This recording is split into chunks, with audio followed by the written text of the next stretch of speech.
Dneska sme mali trošku smolu, Tajo nám nepriniesol slnko, ale dážď, takže pojazdili sme do obeda, máličko, potom už sme to museli prerušiť, naozaj na tých kolobežkách sa deťom šmýkalo, na bicykloch to bolo fajn, ale nie je to príjemné predstaviť vonku, tak zbehli sme donútra do jedálne, našťastie je dosť veľká, aby sme tam postavili slalom na kolobežky a tam sa to driftovalo, tam to išlo rýchlo a už potom sme mali len možnosť presunúť ten pretek na ďalší deň, takže aspoň to, že sme to mohli takto spraviť, aby sa deti mohli pekne popretekať.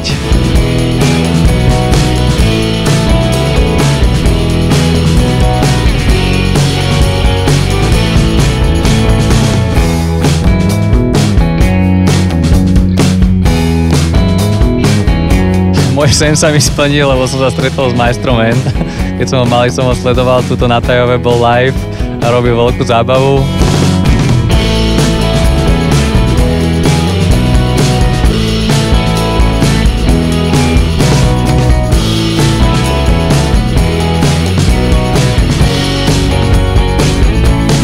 A takisto kútik, mechanika, chalani, decka opravovali defekty, menili to dosť rýchlo, sami to vedeli zvládnuť, takže to sú super kroky. Videá sa mi páčili takisto, takže perfektný deň, aj keď pršalo.